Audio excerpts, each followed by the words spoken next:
Alpha is the plane angle, omega is the solid angle, ये याद होना चाहिए, गड़बड़ करने की जरूरत नहीं है।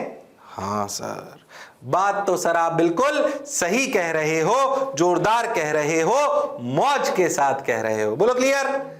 अरे सोच लो। हाँ sir, so 2 pi 1 minus cos alpha solid angle, so find out the solid angle subtended bye hemisphere, से तो कर चुके हम 4 पाई। अब समझो ऐसे कैसे, जो आपने पहले आंसर निकाला था ना कॉमन सेंस से, उसको बताओ। अब यहां पे सोचो हेमिस्फीयर बनाने के लिए अल्फा क्या होगा, अल्फा होगा पाई बाई 2, तो सोचो यहां रखो 2 pi 1 minus cos pi by 2, ओहो हो, यानी कि 2 पाई।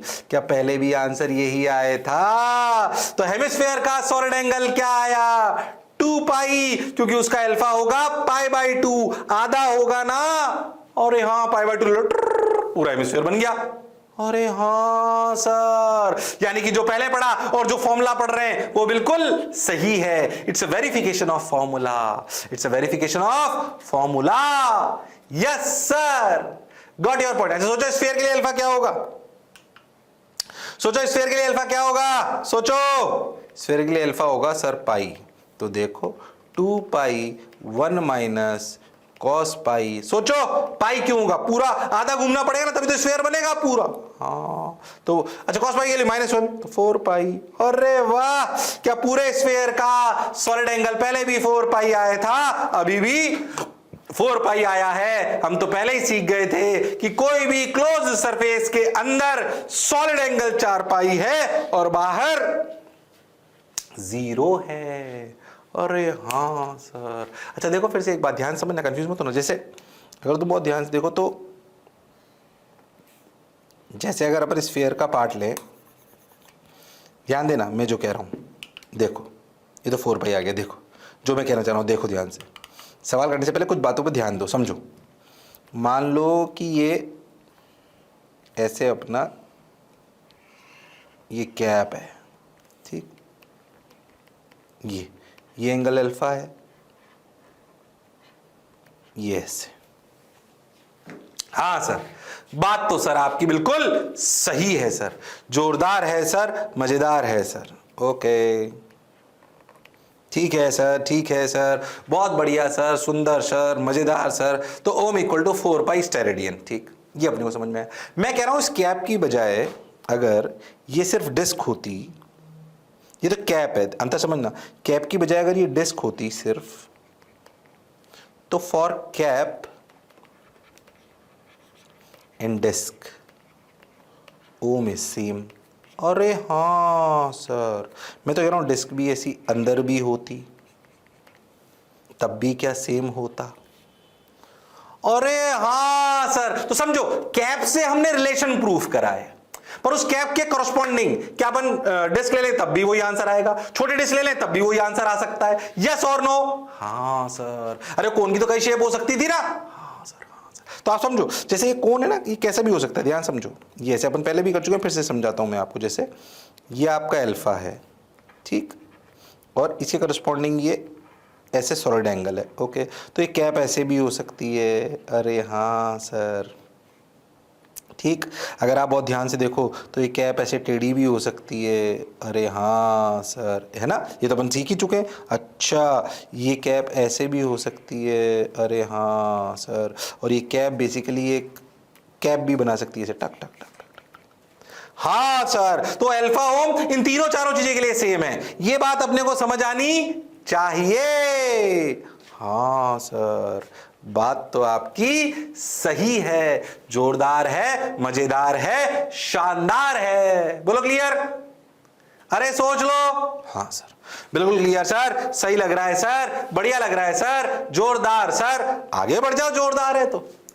अरे आगे बढ़ जाओ, जोरदार है तो, शर्माना क्या है उसमें। Okay, for cap and disc Om is same. हाँ चलो भाई, चलो भाई, चलो भाई। Find out the solid angle subtended by disc of radius 3 centimetre at a distance 4 centimetre, solid angle ohm. ओहो हो, अब बताओ अगर डिस्क ले ली 3 सेंटीमीटर की, जिसका सेंटर 4 सेंटीमीटर की दूरी पर है, जहां पे अपने को सॉलिड एंगल निकालना है, बताओ सॉलिड एंगल क्या होगा। सबसे पहले तुम आसानी से अल्फा निकाल सकते हो, अल्फा निकालते ही सॉलिड एंगल आ जाएगा। ध्यान से देखो, एक डिस्क ली, कितने कैप है भूल जाओ, डिस्क ले ली 3 सेंटीमीटर की, जिसका सेंटर से 4 सेंटीमीटर की दूरी पर, जिसके सेंटर से 4 सेंटीमीटर की दूरी पर आपको सॉलिड एंगल निकालना है। अरे बोलो भाई, अरे सोचो रे भाई। हाँ सर, ओके सर, ओ हो, बात तो आपकी सही है सर। अब क्या करें, अब क्या करें, अब क्या करें, अब क्या करें, अब क्या करें, अब क्या करें। लो भाई, अल्फा कितना sir, 10 alpha equal to 3/4, alpha की वैल्यू 37, तो solid angle is 2 pi 1 minus cos 37, ओ हो 2 pi 1 minus 4/5, so 5 minus that is 2 pi by 5 is the solid angle and this is the correct answer. Yes or no? हाँ sir, कोई गलती तो नहीं करी? नो भाई, आ गया 2 pi by 5, सिंपल। अब देखो, अपने सॉलिड एंगल कौन से चैप्टर के बीच में पढ़ रहे हो, यहां क्यों पढ़ा भाई? आधा घंटे से ज्यादा अपन ने 30-40 मिनट अपन ने सॉलिड एंगल पढ़ाया, धीरे से पढ़ाया, तसल्ली से पढ़ाया, खाली फॉर्मूला नहीं रटाया तुमको। पूरी फिजिक्स में काम आएगा, पर जिस चैप्टर के बीच में पढ़ रहे हैं वहां तो काम आ ही रहा होगा, बिल्कुल आ रहा होगा। अगर आ रहा होगा तो आप कैसे काम आएगा अब समझना, अब समझना। ओ हो, धीरे धीरे बात को समझना। ओ हो, solid angle, electric flux through a surface. ओ हो, अब फील करो जो मैं कहना चाह रहा हूं, समझो क्या। पहले एक बात समझाता हूं मैं आपको, समझो। मान लो ऐसे क्लोज्ड सरफेस है, अरे हां, तो समझो कोई क्लोज सरफेस है, इसके अंदर कोई चार्ज क्यू रख दूं, तो क्लोज सरफेस 3D में होती है, तो अपन जानते हैं कि इस चार्ज क्यू से जो टोटल फ्लक्स आता है वो कितना आता है? फ्लक्स आता है Q/ε0। अच्छा, ये 3D में बिखरता है, 3D में बिखरता है। अरे हाँ सर, जो फ्लक्स फैलता है वो बल्ब की तरह रोशनी चारों तरफ फेंकता है, एनर्जी सब तरफ जाती है। हाँ, ये बात तो सर आपकी सही है, वो एनर्जी 3D में सब तरफ जाती है, बिल्कुल सही बात है सर ये तो। हाँ, 3D में बिखरता है, तो हम ऐसा नहीं बोल सकते कि 2 पाई प्लेन एंगल में फ्लक्स Q/ε0 है। ये गलत स्टेटमेंट है, ये रॉन्ग है।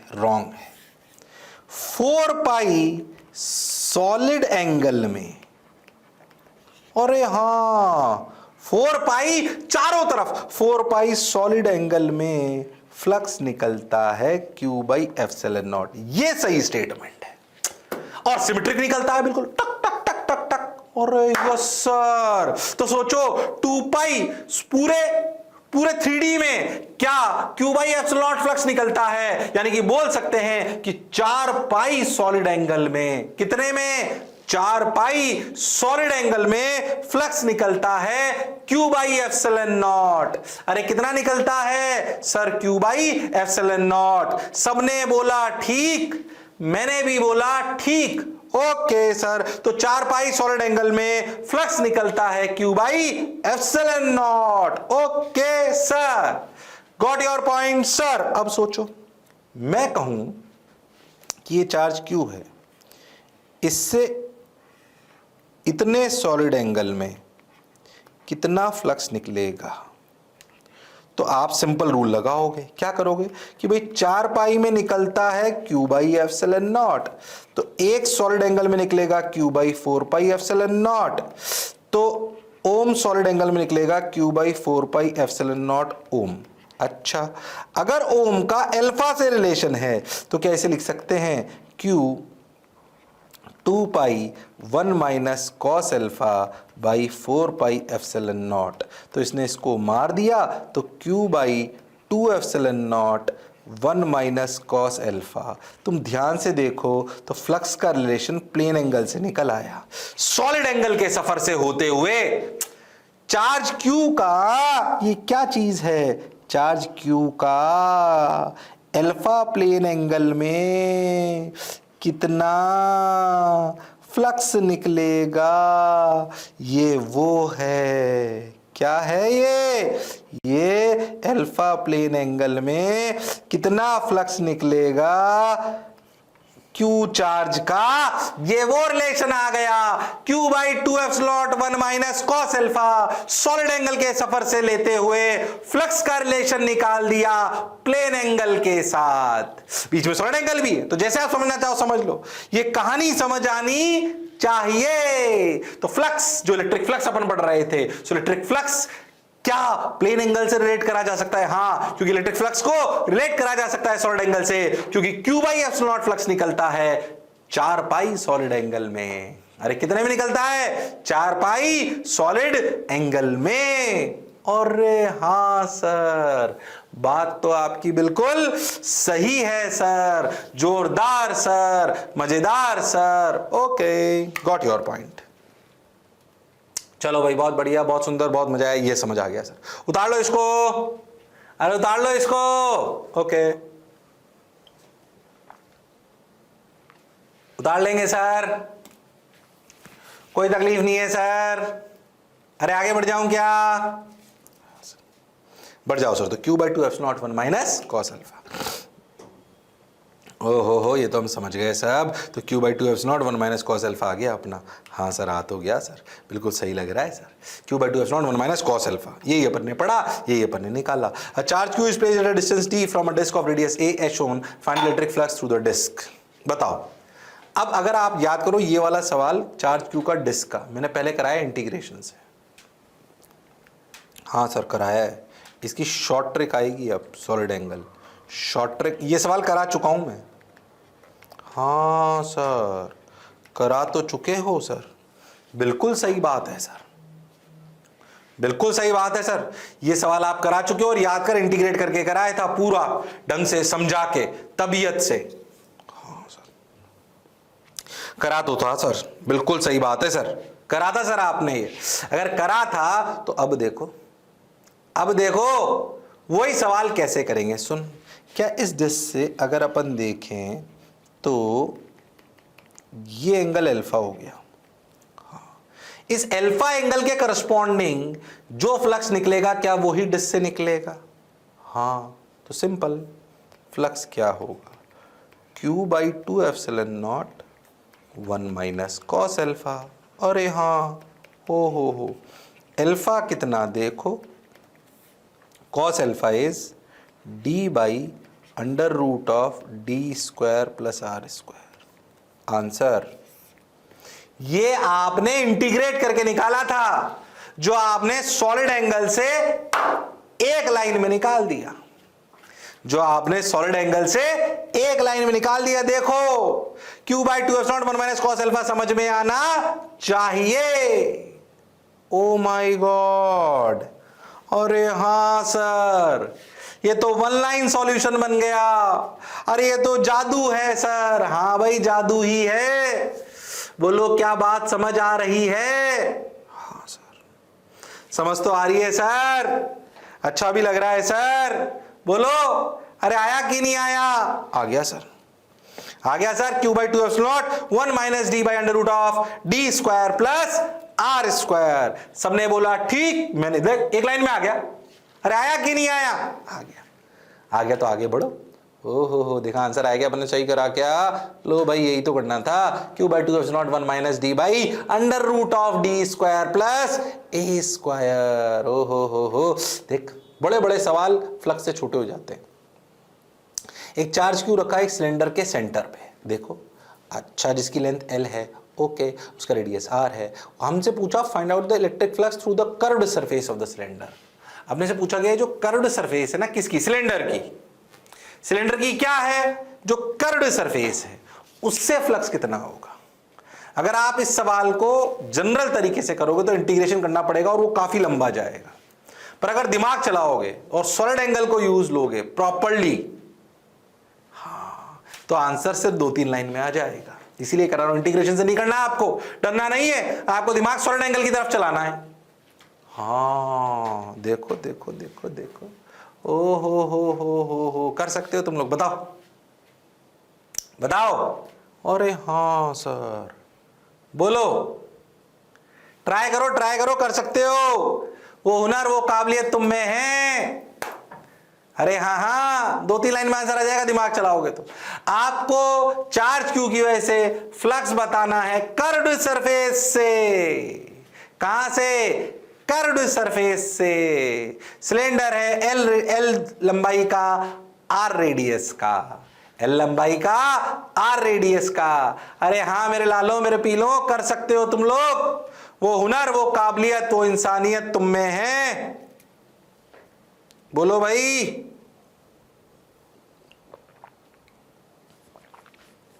अरे हाँ हाँ, अरे बोल दो।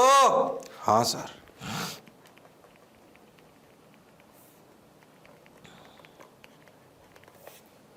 हो so find out the electric flux through the curved surface of the cylinder. अब देखो a charge is placed at the center of cylinder of radius r and length l as shown, find out the electric flux through the curved surface of the cylinder। ठीक है भाई, ध्यान समझ। मैं तेरे को क्या बोलूं कि जो टोटल फ्लक्स है सिलेंडर, टोटल थ्रू सिलेंडर, वो तो भैया Q बाई एप्सिलॉन है, इसमें कोई शक नहीं है, बिल्कुल शक नहीं है। अरे हाँ सर, पर total flux Q by epsilon ही है, कारण पूरी क्लोज सरफेस हो गई ना सिलेंडर। अरे हाँ सर, आप देख क्या है, Q बाई एप्सिलॉन दो जगह से निकला, कर्व्ड प्लस 2 कैप्स। 2 कैप कौन? ये है। अरे हाँ, ये तो डिस्क बन गई। अरे हाँ, तो क्या Q by epsilon naught minus flux through 2 caps is equal to flux through curved. अरे यही तो हमें निकालना है। ओ हो, और कोई भी एक कैप तो अपनी डिस्क बन गई। ओ हो, जिसका ये एंगल अल्फा बन गया। ओ हो, तो इसका formula Q by 2 epsilon nought flux through 1 cap, flux through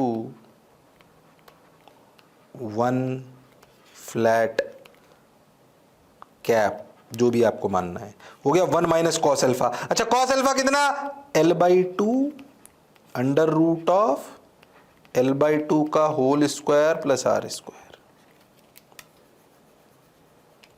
ओ हो, under root of L by 2 का whole square plus R square. पहले था जो मैं बोला, चमका, Q by 2 epsilon 1 minus L by 2 under root of L by 2 का whole square plus R square. सबने बोला ठीक, मैंने भी बोला ठीक। अरे हाँ ना तो बोलना पड़ेगा। Q by 2 epsilon 1 minus L by 2। अरे हाँ, अब सोचो ऐसी कितनी कैप? 2, तो Q by epsilon naught minus 2 times करोगे तो Q by epsilon naught 1 minus L by 2 under root of L by 2 का whole square plus R square. देखो Q बाई एप्सिलॉन कॉमन आ जाएगा तो 1 माइनस 1, तो आंसर आ जाएगा Q by 2 epsilon naught L by under root of L by 2 का whole square plus R square. अरे हाँ सर, सोचो क्या अपन ने सॉलिड एंगल का दिमाग लगाकर क्या सवाल को छोटा कर लिया? हाँ सर, कर लिया सर, समझ भी आया सर, अच्छा भी लग रहा है सर। अरे बोलो भाई, अरे सोच लो। हाँ सर, हाँ सर, सही लग रहा है सर, बहुत बढ़िया सर। लो भाई, आंसर आ गया क्या? हाँ सर, देखो भाई, ओ हो, समझ में आया मैंने, सॉल्व कर दिया, आंसर आ गया। हाँ, सही लग रहा है सर, बोलो क्लियर है? अरे पक्का। लो भैया, ये एप्लीकेशन हो गई किसकी? एक और बहुत शानदार सवाल देख। हमने क्या बोला कि एक Q1 चार्ज है, एक Q2 चार्ज है, उनसे एक लाइन इलेक्ट्रिक फील्ड की ऐसे दिखा रखी है, देखो ठीक। आप एक लाइंस बहुत सारी होंगी, हमने एक दिखा रखी है, ये वाली है ना, ध्यान समझना ऐसे कि Q1 एक चार्ज है, Q2 एक चार्ज है। इसका मतलब ये तो समझ में आ गया कि Q1 पॉजिटिव है, Q2 नेगेटिव है। पर वो जो लाइन निकली ऐसे, मान लो एक पहली लाइन निकली अल्फा एंगल पे, पर वो घुसी बीटा एंगल पे Q2 में, बस इतना ही दे रखा है। क्या एक ही लाइन होगी Q1 Q2 में? नहीं, बहुत सारी होगी। हमने एक लाइन की बात करी, कौन सी एक लाइन? जो दिखा रखी है कि भाई Q1 से एक लाइन निकली जो अल्फा एंगल से होकर मुड़कर बीटा एंगल पे अंदर घुसी, किसमें? Q2 में। इतना ही दे रखा है बस, और पूछा गया। बहुत जोरदार सवाल है, शानदार, दिमाग चाहिए इसके लिए। बताओ कि Q1 और Q2 के मैग्नीट्यूड का क्या रेशो है? भाई प्लस माइनस तो समझ में आ रहा है एरो से कि भाई Q1 पॉजिटिव और Q2 नेगेटिव। हमसे पूछा गया कि अगर ये सिचुएशन है जो आपको दिखा रखी है, तो बताइए Q1 Q2 के मैग्नीट्यूड का क्या रेशो होगा? Q1 Q2 के मैग्नीट्यूड का क्या रेशो होगा? यह सवाल आपसे पूछा जा रहा है। अरे बता दो, अरे सोच लो। हाँ सर, बात तो आपकी बिल्कुल सही है। अब क्या करें, क्या करें, क्या करें, क्या करें, क्या करें? मैं बताता हूं। देखो, अगर तुम बहुत ध्यान से देखो तो ऐसे ही एक रे अल्फा से निकलकर बीटा यहाँ भी होगी। ये बीटा सिमेट्री के लिए अल्फा।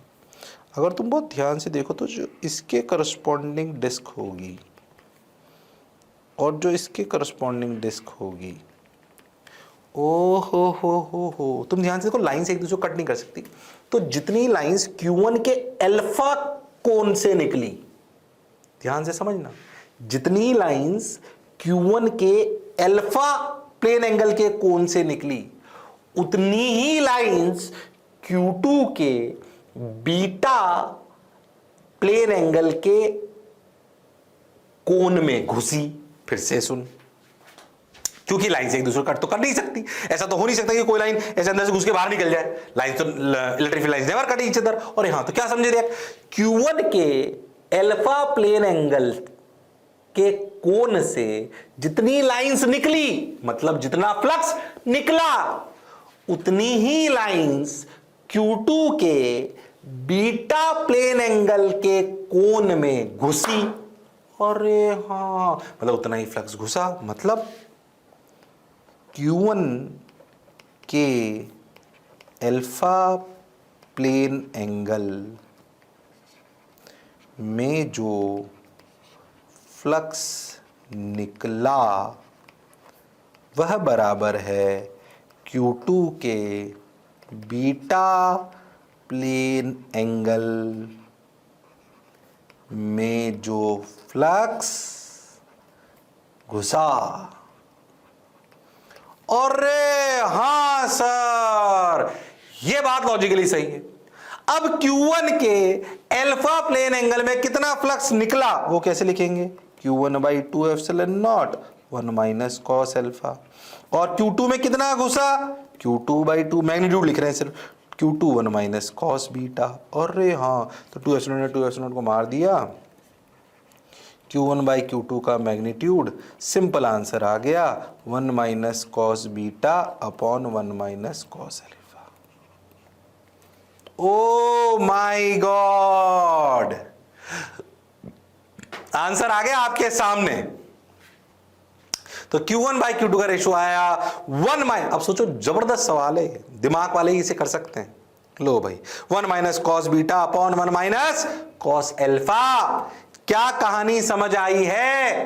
अरे हाँ सर, सोचो, अब इसके लिए सॉलिड एंगल की अगर कहानी पता नहीं होती तो प्राण निकल जाते तुम्हारे।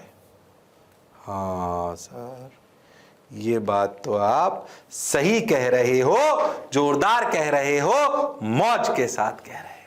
बोलो, समझ आया क्या? अरे सोच लो। देखो, सॉलिड एंगल की कहानी चली कितनी देर, पर फिर कह रहा हूं मैं ये आपको, इसको सॉलिड एंगल को मैंने कनेक्ट कर दिया किससे? फ्लक्स से। तो 4 सवाल भी जोरदार करा दिए। अरे कराए कि नहीं कराए? बिल्कुल कराए सर। अच्छा लग रहा है सर? पक्का? अरे सोच लो।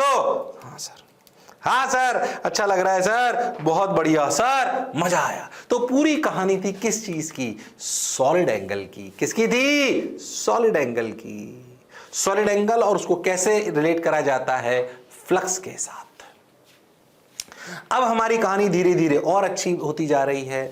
मेनली जो हम मटेरियल्स पढ़ते हैं वो 3 प्रकार के अपन जनरली पढ़ते हैं। मेटल्स मतलब कंडक्टर्स, सेमीकंडक्टर्स और इंसुलेटर्स। अच्छा, इनमें जो बेसिकली अंतर होता है वो क्या होता है? वो होता है क्या क्या, ध्यान से समझो। वो बेसिक अंतर होता है इलेक्ट्रॉन्स की वजह से, किसकी वजह से? इलेक्ट्रॉन्स की वजह से।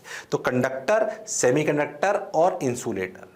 आप ऐसा समझो, जो कंडक्टर होता है उसके अंदर सभी इलेक्ट्रॉन फ्री होते हैं। फ्री का मतलब नहीं वो दुनिया में कहीं पे भी घूम सकते हैं, उस मटेरियल के अंदर कहीं पे भी घूम सकते हैं। अरे हाँ, हो बाद में आप पढ़ोगे कंडक्शन बैंड, वैलेंस बैंड, वो छोड़ो तुम ऐसा समझो कि ऐसा समझो जो भी बाहरी इलेक्ट्रॉन्स है ना एटम के, वो सब फ्री है, वो कहीं पे भी घूम सकते हैं। अच्छा मैं वहां जाता हूं या मेटेरियल के अंदर। सेमीकंडक्टर में कुछ फ्री होते हैं, कुछ बंधे हुए होते हैं, कुछ ज्यादा दूर नहीं जा सकते, बस यही नाच सकते हैं वो। और इंसुलेटर में वो बंधे हुए होते हैं, उनका एक फिक्स जगह है, उससे बाहर वो निकल नहीं सकते, नजरबंद है वो। अच्छा, तो ये 3 टाइप के मटेरियल में सेमीकंडक्टर का तो आपके सिलेबस में पोर्शन है, उसमें आपको पढ़ाया जाएगा, उस पर ज़्यादा डिटेल अभी नहीं करेंगे। अभी अपन 2 हिस्सों पे बात करेंगे। पहले समझो, मटेरियल को हम 3 तरीके से क्लासिफाई कर सकते हैं, कंडक्टर, सेमीकंडक्टर और इंसुलेटर। इनका क्लासिफिकेशन का बेसिस है इनके अंदर के इलेक्ट्रॉन्स की एक्टिविटी। ऐसा समझें कि जो कंडक्टर हैं उनके अंदर जो इलेक्ट्रॉन्स हैं वो फ्री हैं with in the surface boundary. अगर ये पूरा कंडक्टिव मटेरियल है तो उसके अंदर यहाँ पे एटम हो भले, है ना, उस एटम का इलेक्ट्रॉन फ्री है, वो कहीं पे भी ना आ सकता है। मैं ये नहीं कह रहा हूँ कि वो बाउंड्री के अंदर ना आ सकता। जैसे मान लीजिए कि ये मटेरियल है, ठीक, ये एक एटम है, ठीक, ये एटम है, तो जो इसका इलेक्ट्रॉन है वो इसमें कहीं पे भी ना आ सकता है, कहीं पे भी, ठीक, ओके, ऐसे, ठीक, कहीं पे भी। अगर इंसुलेटर है तो उसका जो एटम है, ठीक है,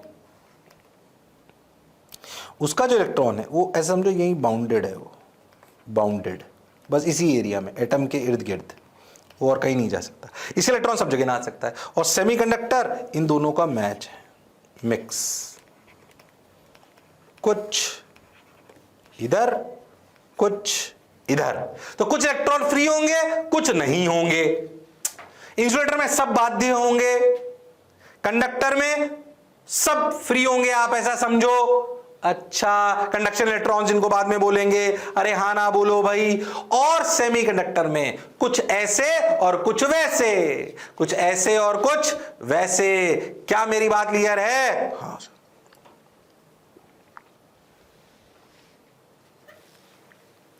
बात तो आपकी बिल्कुल सही है, जोरदार है, शानदार है, मजेदार है। बोलो क्लियर? अरे सोच लो, अरे पक्का? हाँ सर, हाँ सर, हाँ सर, बिल्कुल सही है सर, जोरदार सर, मजेदार सर, ओके, पक्का?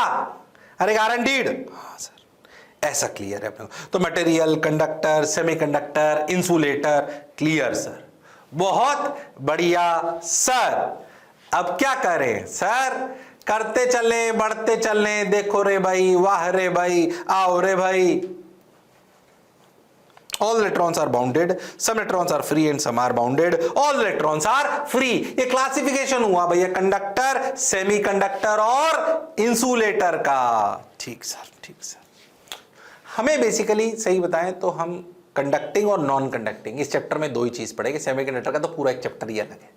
कंडक्टिंग मतलब जिसके सभी इलेक्ट्रॉन फ्री, इंसुलेटर मतलब, या नॉन कंडक्टिंग मतलब इस इंसुलेटर को आप ऐसे भी बोलोगे नॉन कंडक्टिंग।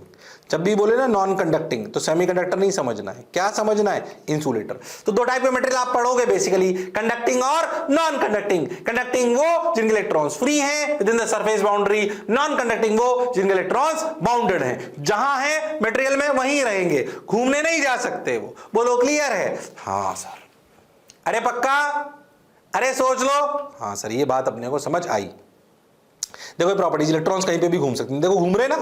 अरे हाँ, न्यूट्रल कंडक्टर, इलेक्ट्रॉन कहीं पे भी घूम रहे हैं, पॉजिटिव फिक्स हैं, एनिमेशन के थ्रू समझा रहा हूं। अरे हाँ, देखो इलेक्ट्रॉन कहीं पे भी घूम रहे हैं, देखो कहीं पे भी नाच लेते हैं, कोई भी इलेक्ट्रॉन कहीं भी जा रहा है। पॉजिटिव मतलब एटम का न्यूक्लियस वो फिक्स जगह पर है, पर उनके जो इलेक्ट्रॉन्स है वो नाच रहे हैं इधर उधर इधर, मेटेरियल के बाहर नहीं जा रहे। बोलो एनिमेशन से फील आ रही है क्या?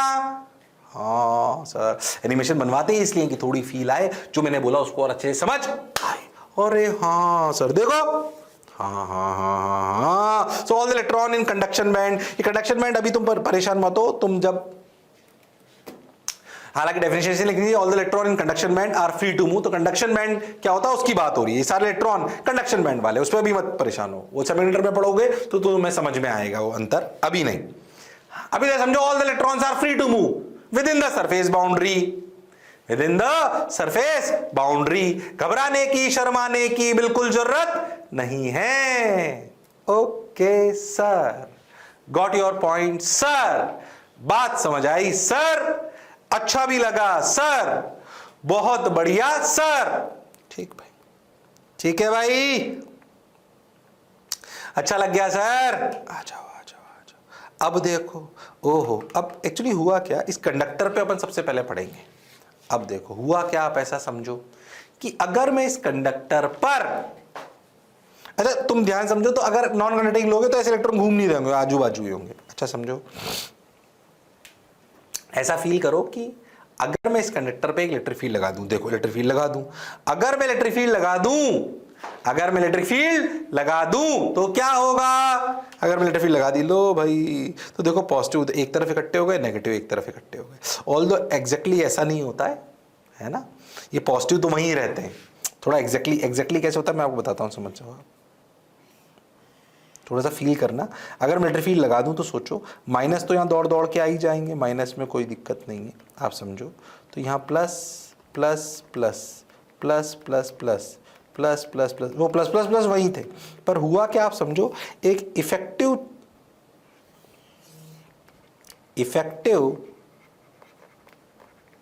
पॉजिटिव चार्ज इधर डेवलप हो गया। क्यों? क्योंकि इधर की तरफ बोलो, क्यों? क्योंकि इसके इस पॉजिटिव के, अच्छा ऐसा हुआ क्यों, सोचो, अगर आपने इलेक्ट्रिक फील्ड ऐसे लगाई तो प्लस पे फोर्स लगा इधर और माइनस पे फोर्स लगा इधर, तो माइनस वाले इधर भागे और प्लस वाले इधर भागे नहीं, उनका एक प्लस वाले फिक्स थे प्रैक्टिकली, तो ये दिखाया एनिमेशन में ऐसे है तुम्हें फील कराने के लिए, पर ये इफेक्टिव चार्ज है, ठीक है ना, इफेक्टिव चार्ज।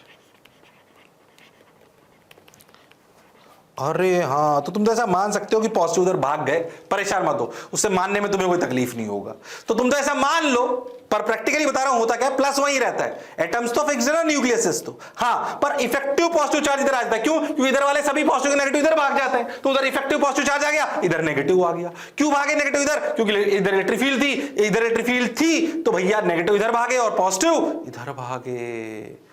अरे हाँ सर, बात तो आपकी बिल्कुल सही है सर, जोरदार है सर, मजेदार है सर, सही है सर, परफेक्ट सर, बहुत बढ़िया सर, मजा आ रहा है सर। अब क्या करें? अरे करते चलो, बढ़ते चलो, देखो रे भाई, ओहो। अब होता क्या है कि जब ये ई नॉट लगा, आप देखो यहां पे इलेक्ट्रॉन है एक, अब समझो ये वाला इलेक्ट्रॉन है, समझो ये इलेक्ट्रॉन को फिक्स कर लो ऐसे, ये इलेक्ट्रॉन यहाँ पे एक, ये जो इलेक्ट्रॉन है इस पे सोचो, तो इधर की तरफ तो क्यू ही लग रहा है, या मैं तो कह रहा हूं तुम इस पॉजिटिव को समझो, इस वाले पॉजिटिव, ये क्यों नहीं हिल रहा है, ऐसा समझो कि इस पे क्यू ही तो इधर लग रहा है।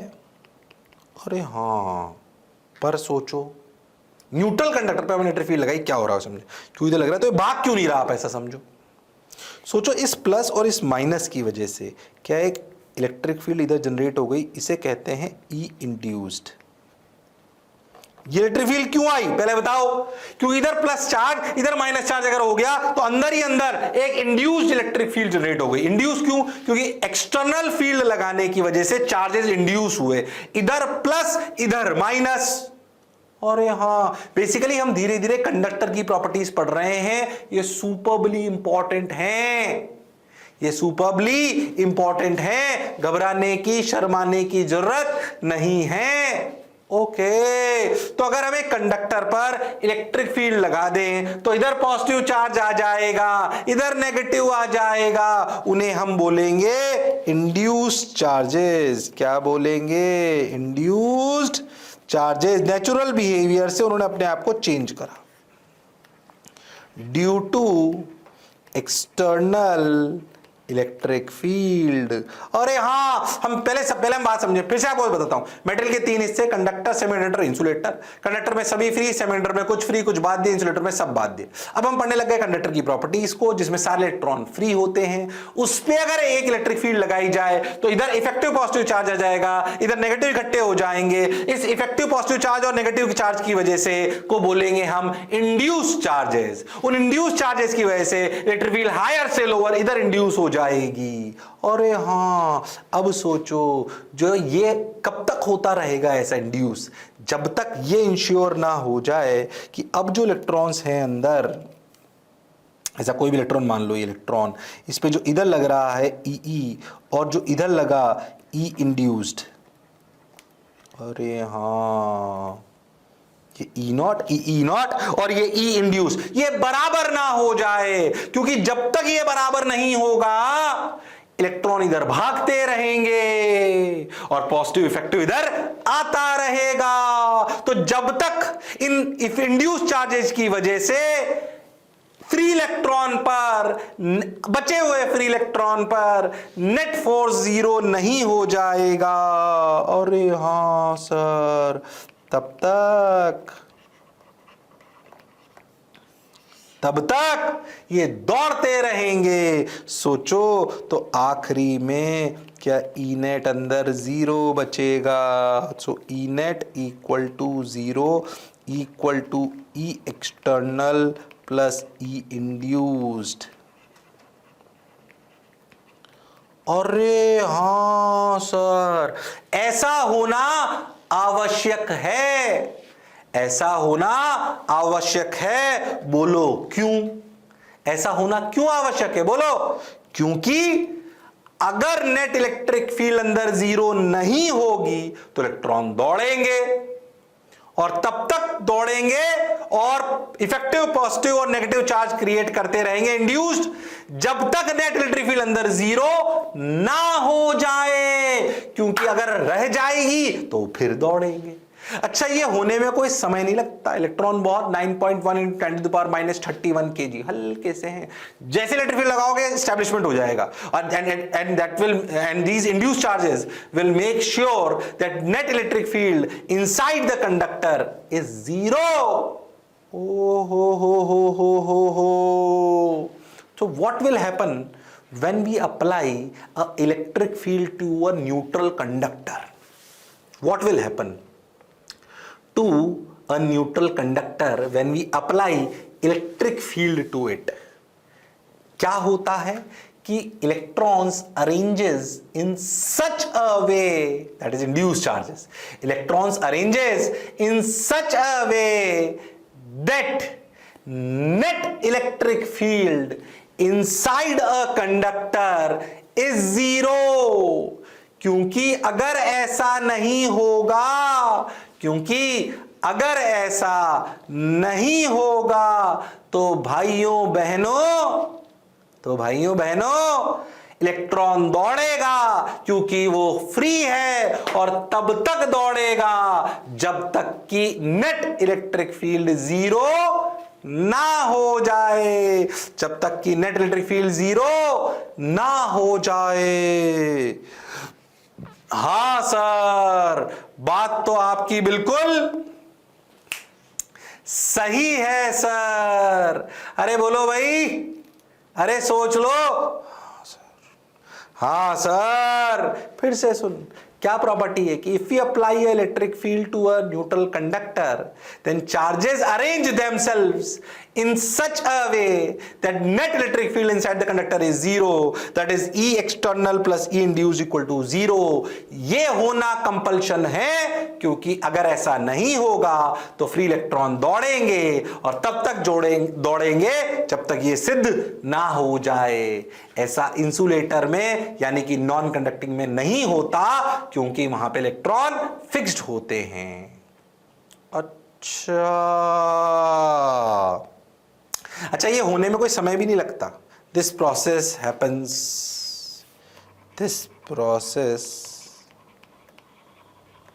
हैपन्स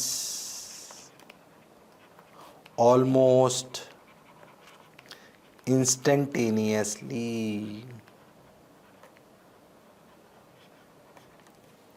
और हाँ सर, तो ऐसा नहीं कि लगाएंगे थोड़ी देर तो लगेगा होने में, तुरंत होता है वो।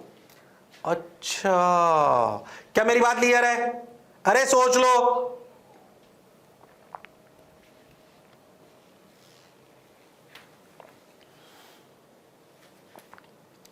हाँ सर, क्लियर तो है सर। अच्छा भी लग रहा है सर, जोरदार सर, मजेदार सर, पक्का? अरे बोलो भाई। हाँ सर, हाँ सर। कितना टाइम बच गया अभी है? कितना है? देखो भाई, आ जाओ आ जाओ आ जाओ। ओके, आगे बढ़ते हैं। ठीक भाई, ठीक भाई, ठीक भाई, अच्छा लग रहा है, बढ़िया लग रहा है, शानदार। अब देख, तो जो मैंने लिखाया उसको अपन समझ गए। ई इंड्यूस, ई एक्सटर्नल ग्रेटर देन इंड्यूस जब तक होगा तब तक ये दौड़ते रहेंगे। हो तो कुछ ऐसा होगा, ई नेट जीरो।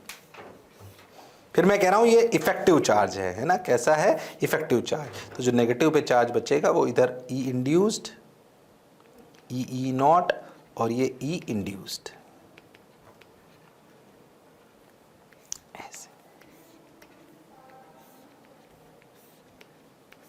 ऐसा नहीं सारे इलेक्ट्रॉन इधर भाग गए, अभी भी इलेक्ट्रॉन्स हैं बीच बीच में, प्लस भी हैं, वो फिक्स्ड हैं क्योंकि अब वो नहीं चलेंगे। और ये इफेक्टिव चार्ज है ना? कंफ्यूज नहीं हो ना बिल्कुल। ओके, हाँ सर, तो ऐसे कहानी आ गई, ये इफेक्टिव पॉजिटिव चार्ज। वैसे इसको बनाने की कोई जरूरत नहीं है, जो पिछले डायग्राम में बनाया वही बहुत है, बस वही बहुत है, बस इफेक्टिव पॉजिटिव चार्ज वही बहुत है, बस परेशान नहीं होना बिल्कुल। अरे बोल दो भाई, अरे पक्का? हाँ sir. So effective positive charge, ठीक सर। तो ई नेट जीरो आ गया। ई एक्सटर्नल का मैग्नीट्यूड बराबर ई इंड्यूस और डायरेक्शन सेम। तो फिर से प्रॉपर्टी कैसी की? फिर से सुनो। If we apply electric field to a neutral conductor then charges arrange themselves in such a way that net electric field inside the conductor is zero. बोलो क्लियर है क्या? हाँ सर। देखो मैं इसको लिखा देता हूं एक बार अच्छे से। लिखो, ऐसे लिखो, इफ वी अप्लाई, ऐसे लिखो। प्रॉपर्टी है एक कंडक्टर की। पहली प्रॉपर्टी आप समझो। पहली प्रॉपर्टी वैसे क्या थी? पहली प्रॉपर्टी ये थी कंडक्टर की कि all the electrons are free to move within the surface boundary. और सेकंड प्रॉपर्टी आप ये मान सकते हो क्या? कि if we apply electric field to a neutral conductor, to a neutral, if we apply electric field to a neutral conductor, then if we apply electric field to a neutral conductor, then if we apply electric field to a neutral conductor, then charges arrange themselves in such a way that net electric field inside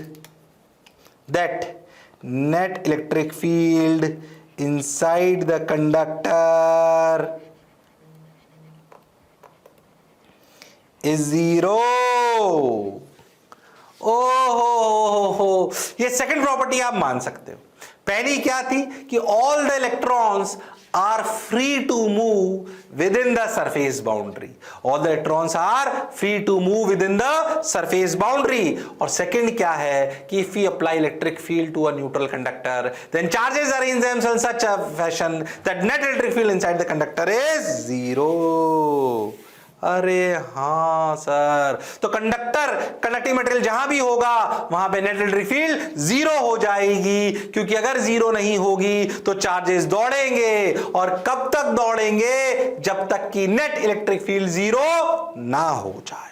अब पता है हर एक property एक दूसरे से connected है। सोचो ये सेकंड प्रॉपर्टी क्यों हुई? क्योंकि पहली प्रॉपर्टी थी। सही बता दो, पहली जो प्रॉपर्टी है उसी से सारी प्रॉपर्टीज निकलती जाएंगी। क्या?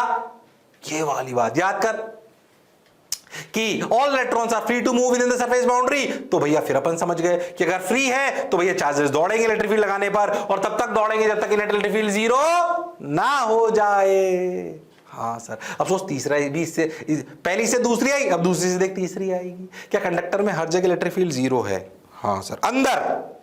अंदर जीरो है भाई। और यहां देखो ये माइनस पे टर्मिनेट कर गई, फिर पॉजिटिव पे टर्मिनेट, अंदर तो इलेक्ट्रिक फील्ड जीरो है। अब सोच, एक बात याद कर, if electric field equal to zero implies potential zero, या याद करो पोटेंशियल कांस्टेंट। अरे हाँ सर, अगर किसी जगह पर इलेक्ट्रिक फील्ड जीरो हो तो पोटेंशियल जीरो हो ये जरूरी नहीं होता, पर कांस्टेंट होता ये जरूरी होता है। तो अगर इस सब जगह इलेक्ट्रिक फील्ड जीरो है तो क्या potential at A, potential at B and potential at C is constant? अरे हाँ, देयरफॉर वी के, ये third property, therefore we can say conductor, ध्यान से सुनना, conductor is an equipotential, surface नहीं बोल रहा हूं, इक्वी पोटेंशियल रीजन। ओ हो, we can say conductor is an equipotential region. Oh my god, conductor is an equipotential region. तो अगर इलेक्ट्रिक फील्ड सब जगह जीरो है कंडक्टर में, क्योंकि इलेक्ट्रॉन्स फ्री थे इसलिए इलेक्ट्रिक फील्ड जीरो होना जरूरी है, और अगर इलेक्ट्रिक फील्ड हर जगह जीरो है तो भैया conductor is an equipotential reason, क्योंकि कंडक्टर पर सब जगह पोटेंशियल सेम होगा। क्यों? क्योंकि इलेक्ट्रिक फील्ड, क्यों होगा? क्योंकि इलेक्ट्रिक फील्ड जीरो है सब जगह, क्योंकि इलेक्ट्रिक फील्ड जीरो है सब जगह। यस और no? Yes sir, got your point sir, बात समझ आई सर? अब क्या करें सर? आगे बढ़े, बढ़ते चले, देखे रे भाई, वाह रे भाई, ओहो। हाँ सर, बात तो सर आपकी सही है sir, we can say conductor is an equipotential region. ठीक सर, ठीक सर, बहुत बढ़िया सर, मजा आया सर। आ जाओ भाई, आ जाओ भाई, अरे आ जाओ भाई। ओके, ठीक भाई, ठीक भाई, ठीक। तो भैया क्या तीन प्रॉपर्टी पढ़ी? ऑल द इलेक्ट्रॉन्स, धीरे धीरे इसलिए बोल रहा हूं ताकि दिमाग में सेट होती जाए। कंडक्टर की प्रॉपर्टीज बहुत इंपॉर्टेंट है, बहुत इंटरकनेक्टेड है। अब जितने भी अपने लेक्चर बाकी है इलेक्ट्रोस्टैटिक्स में, भैया सुपरबली जैसे मुझे याद है याद होने चाहिए, कोई किताब पढ़ने की जरूरत नहीं है, नहीं तो कंफ्यूज हो जाओगे। बिल्कुल सीक्वेंस में सोचकर बिल्कुल डिटेल में धीरे धीरे आपको बताया जाएगा। Okay, all electrons are free to move, इसलिए इलेक्ट्रिक फील्ड लगा दें कंडक्टर पर तो चार्जेस रीअरेंज करते हैं ताकि अंदर इलेक्ट्रिक फील्ड हर जगह जीरो हो जाए, क्योंकि बच जाएगी तो इलेक्ट्रॉन दौड़ेंगे, तब तक दौड़ेंगे जब तक इलेक्ट्रिक फील्ड जीरो ना हो जाए। क्योंकि अंदर हर जगह इलेक्ट्रिक फील्ड जीरो है इसलिए कंडक्टर एक इक्वी पोटेंशियल रीजन है।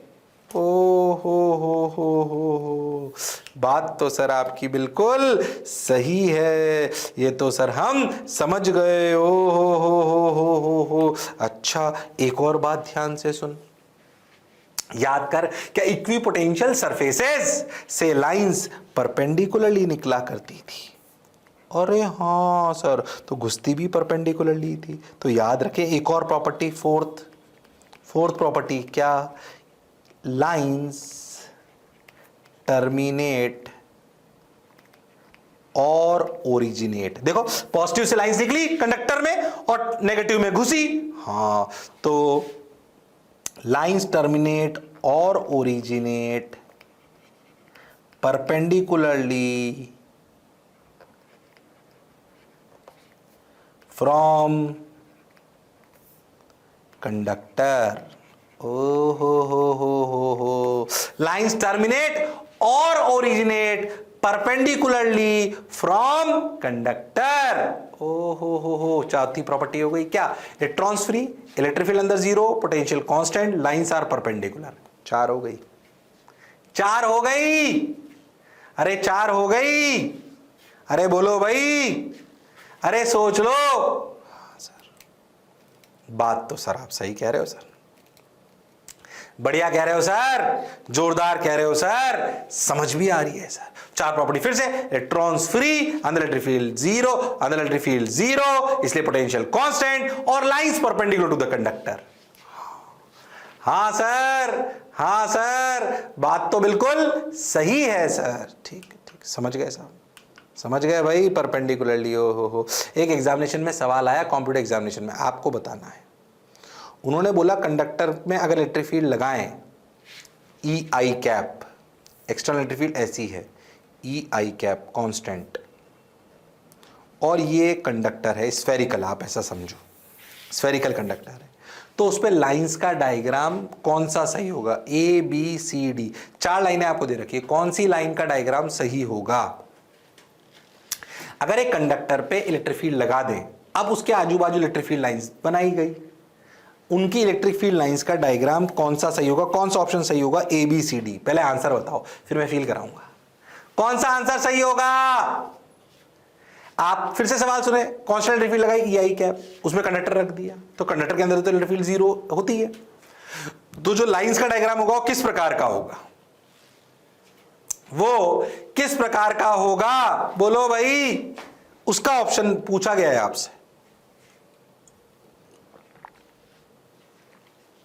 अरे बोलो, किस प्रकार का होगा? उसका ऑप्शन आपसे पूछा गया है। अरे हां हां कर सकते हो तुम लोग, बोल दो। देखो, ए और सी तो पक्का गलत है, बोलो क्यों? अरे अंदर इलेक्ट्रिक फील्ड तो 0 होती है, अंदर लाइन कैसे हो सकती है? क्यों? इलेक्ट्रिक फील्ड तो नेट रिप्रेजेंट करती है, तो नेट अंदर तो 0 होती है। अरे हाँ, तो ए और सी तो पक्का सही। अब बता बी और डी में कौन सही? देख, बी में एंगल 90 हो ये जरूरी नहीं है, डी में देख ऐसा दिखा रखा है। अरे हाँ सर, तो कौन सा ऑप्शन सही है?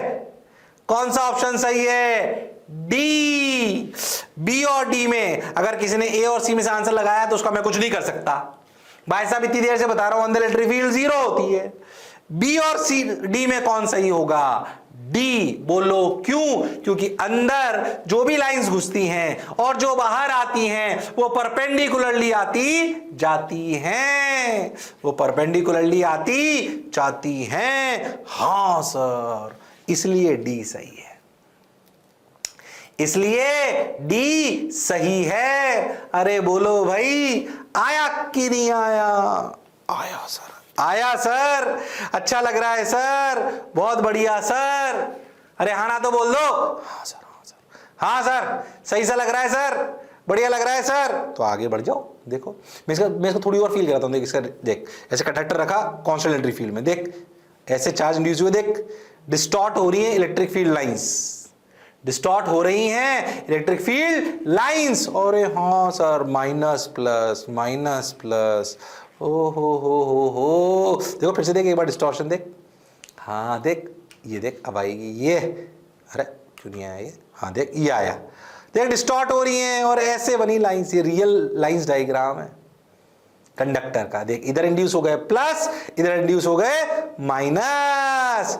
ओ हो, ये देख ये प्लस ये माइनस, इसे बना लो, बना लो। अरे हाँ, ये रियल डायग्राम हुआ उसका जो अपन ने पीछे कंडक्टर रखा। अरे हाँ सर, ऐसे अंदर इलेक्ट्रिक फील्ड कितनी? 0 और पोटेंशियल कांस्टेंट। ऐसे पॉजिटिव चार्ज, ऐसे नेगेटिव चार्ज, नेगेटिव चार्ज में टर्मिनेट करेंगी, पॉजिटिव में निकलेंगी। फील वाला डायग्राम इमेजिनेशन क्या, आपको एनिमेशन से भी आपको सिखाया है ताकि आपको बात समझ आए। बोलो क्लियर? अरे सोच लो। हाँ सर, क्लियर सर, अच्छा लग रहा है सर, बहुत बढ़िया सर, जोरदार सर, ठीक भाई, अच्छी बात। तो भैया 4 प्रॉपर्टी समझी, एक सवाल करा, इन्हीं पे और आगे कहानी पढ़ते हैं। देखो कैसे, आइए देखते हैं कैसे। देखो हो आंसर आ गया डी, वो तो अपने को समझ आ गया, आंसर डी आ गया, ये अपने को समझ आ गया। ठीक है सर, बहुत बढ़िया। अब क्या करें? देखो भाई, properties of conductors, properties of conductors, neutral conductor, ये वो, और देख कैसे। अब एक्चुअली क्या, एक अच्छी चीज बता दूं तुमको। जैसे मान लो कि मैं आपको एक बात समझाता हूं कि एक प्लस क्यू चार्ज, एक माइनस क्यू चार्ज, ठीक, क्या अट्रैक्शन? हाँ sir, plus Q minus minus, repulsion, बिल्कुल सही। अब सुन, अगर 2 चार्ज अट्रैक्ट कर रहे हैं, इसका मतलब पक्का एक पॉजिटिव है एक नेगेटिव है। मैंने बोला कि अगर 2 चार्जेस या 2 बॉडीज, अगर 2 bodies attract each other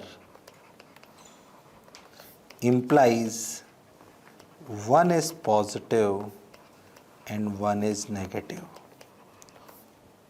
or we can say both have charge. ये स्टेटमेंट आपसे पूछा गया ट्रू और फॉल्स, ये स्टेटमेंट आपसे पूछा गया ट्रू और फॉल्स, ये स्टेटमेंट आपसे पूछा गया ट्रू और फॉल्स। अगर two bodies attract each other implies one is positive and one is negative, और we can say both have charge. ये स्टेटमेंट ट्रू है और फॉल्स है। ध्यान से सुनना, ध्यान से सुनना। अगर मैं एक न्यूट्रल कंडक्टर के पास, ये न्यूट्रल कंडक्टर है, इसके पास एक क्यू चार्ज रख दूं, तो इस क्यू की इलेक्ट्रिक फील्ड की वजह से यहां माइनस आ जाएंगे, यहां प्लस आ जाएंगे। अरे हाँ सर, ये न्यूट्रल कंडक्टर है, पर सोचो क्या इस क्यू की इलेक्ट्रिक फील्ड की वजह से, क्योंकि क्यू की इलेक्ट्रिक फील्ड ऐसे है देखो, तो अंदर तो जीरो होनी पड़ेगी, तो क्या माइनस प्लस इंड्यूस हो जाएंगे, और ऐसे इंड्यूस होंगे कि क्यू के पास माइनस, तभी तो नेट इलेक्ट्रिक फील्ड जीरो होगी। अरे हाँ सर, तो ऐसे माइनस, ऐसे प्लस, ऐसे माइनस, ऐसे प्लस। अरे हाँ सर, तो न्यूट्रल कंडक्टर में ऐसे माइनस इंड्यूस हो जाएगा, ऐसे प्लस इंड्यूस हो जाएगा। अच्छा माइनस क्यों रख दो, तो इधर प्लस इधर माइनस। अब सोचो इस वाले केस में माइनस और क्यू में अट्रैक्शन, अरे हाँ, और ये रिपल्शन। सोचो ये दूर हैं, therefore attraction dominates। अच्छा ये कहानी दोनों जगह वैलिड हो गई, देख इधर भी अट्रैक्शन ही डोमिनेट करेगा, अरे हाँ इसमें भी अट्रैक्शन ही डोमिनेट करेगा। क्यों भाई, क्योंकि प्लस वाला पास है और ये दूर है।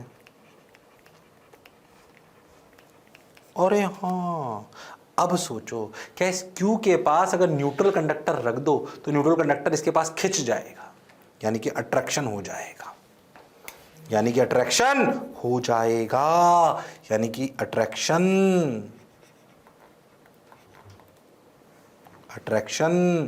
हो जाएगा। अरे हाँ ना तो बोलना पड़ेगा, अट्रैक्शन हो जाएगा। सबने बोला ठीक, मैंने भी बोला ठीक। अरे हाँ सर, अट्रैक्शन हो जाएगा। अरे पक्का, अरे सोच लो। अब सोचो एक चार्ज बॉडी और एक न्यूट्रल बॉडी के बीच में अट्रैक्शन हो गया, तो अगर कोई दो बॉडी के बीच में अट्रैक्शन हो तो एक पॉजिटिव हो एक नेगेटिव हो, ऐसा जरूरी नहीं है। तो ये स्टेटमेंट फॉल्स है। हाँ सर, अब सोच प्लस के पास न्यूट्रल रखो तो भी अट्रैक्शन, माइनस के पास न्यूट्रल रखो तब भी अट्रैक्शन, ऐसा कंडक्टर में होता है। रिपल्शन के लिए अगर रिपल्शन हो रहा है तो पक्का दोनों सेम चार्ज हैं, मतलब सेम नेचर के चार्ज हैं। ओके, रिपल्शन नहीं हो सकता ऐसे न्यूट्रल और चार्ज में, कभी नहीं हो सकता, सोच के देख। इसलिए एक लाइन तुम किताबों में पढ़ोगे कि रिपल्शन, ऐसे लाइन पढ़ोगे, repulsion is the true test of electrification. इसका क्या मतलब हुआ कि अगर दो बॉडीज के बीच में, अगर दो बॉडीज के बीच में रिपल्शन है तो पक्का दोनों चार्ज्ड हैं। इसलिए बोला गया repulsion is the true test of electrification. Attraction is not the true test of electrification.